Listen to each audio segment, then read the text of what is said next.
البروفيسور عمر بقرورة أستاذ جامعي وباحث أكاديمي جزائري. أثرت أبحاثه المكتبات الوطنية والعربية في الأدب والنقد والفكر. سيرة البروفيسور عمر بقرورة باحثاً وناقداً ومفكراً. هي مجموعة من المعارف يأخذها ولكنه لا يملك الرؤية. إذن هنا لو اجتمعت الرؤية في إطار إنسان استخلافي بين العلوم الإسلامية والعلوم اللغوية لاكتملت المعارف عندنا، ولنضجت المعارف عندنا ولصارت مفيدة في خدمتها للإنسان.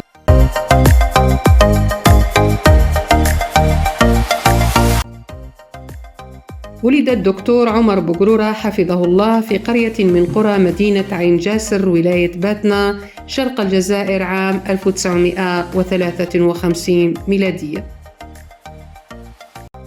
عانى الدكتور عمر بقرورة في طفولته من اليتم والحرمان وظلم الاستعمار الفرنسي، حيث توفيت والدته عام 1957 ليلتحق بها والده بعد 3 سنوات شهيداً فداءً للوطن.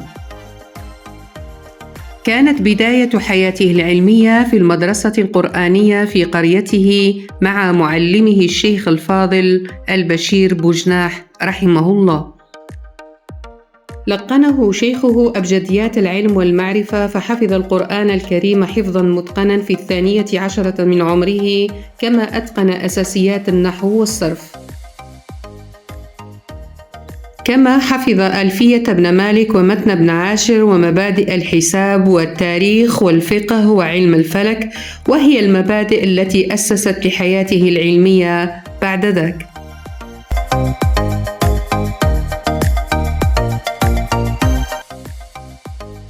التحق الدكتور عمر بقرورة بالمعهد الإسلامي بباتنا سنة 1969 ليتحصل بعدها على شهادة الأهلية عام 1973. وفي المعهد الإسلامي نفسه تحصل الدكتور عمر بقرورة على شهادة البكالوريا عام 1976. التحق الدكتور عمر بقرورة بالمعهد التكنولوجي خديجة أم المؤمنين لتكوين الأساتذة بمدينة باتنا عام 1976 ليتخرج منه سنة 1977 بالرتبة الأولى وبتقدير ممتاز. تم تعيينه أستاذاً للغة العربية وآدابها بمتوسطة مروان العتيقة الوحيدة آنذاك.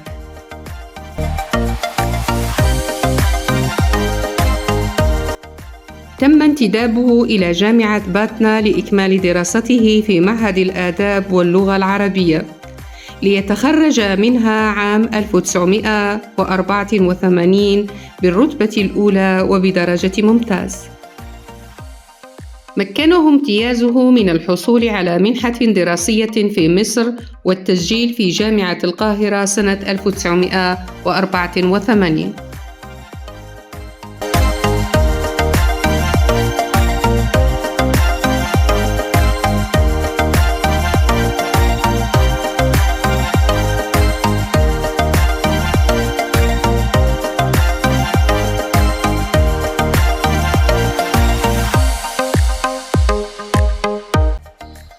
ناقش الدكتور عمر بقرورة رسالة الماجستير يوم 5 ديسمبر 1987، وكان الأول في دفعته، وتكونت لجنة المناقشة من أساتذة مصريين: الدكتورة سهير القلماوي والدكتور عبد المحسن طه بدر والدكتور سيد حامد النساج.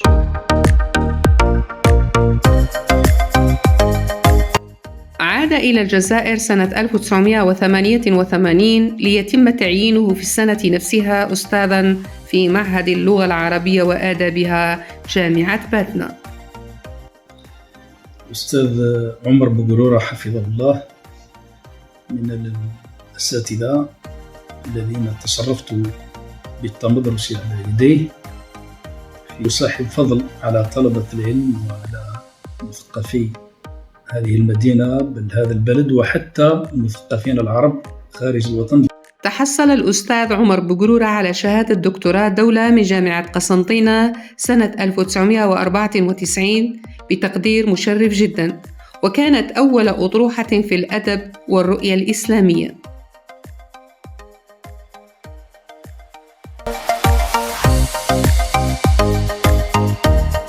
سافر الدكتور عمر بقرورة إلى الخليج العربي أول مرة عام 2003 ليتم تعيينه أستاذاً مشاركاً في كلية الدراسات الإسلامية والعربية جامعة الوصل بدبي دولة الإمارات العربية.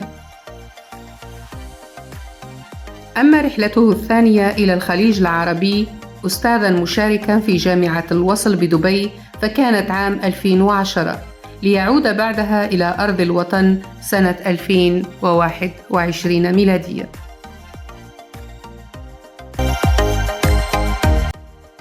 تولى البروفيسور عمر بقرورة عدة مناصب علمية وإدارية داخل وخارج الوطن. الأستاذ عمر بقرورة لم يشتغل بالتدريس فقط، وإنما شغل الكثير من المناصب الإدارية التي لها صلة بتأطير البحث العلمي.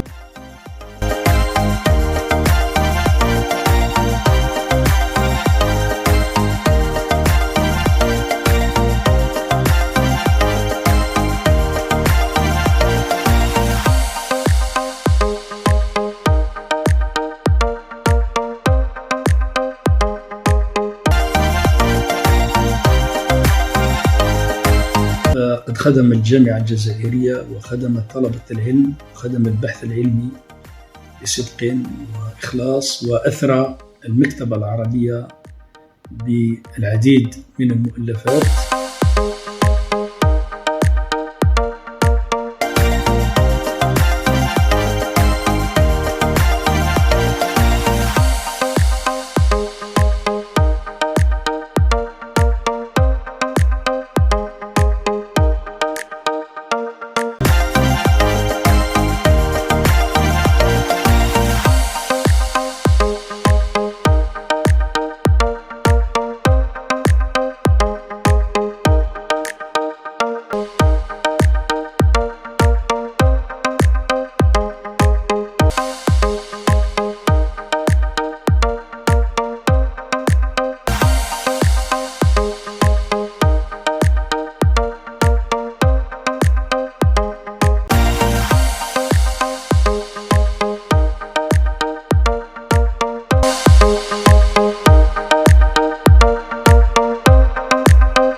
وهو لحد الساعة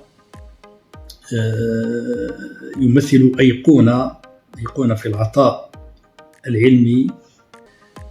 وحين أتحدث عن عطاءاته العلمية الأمر لا يتعلق بتخصصه في الأدب والنقد، بل حتى في الدراسات الفكرية.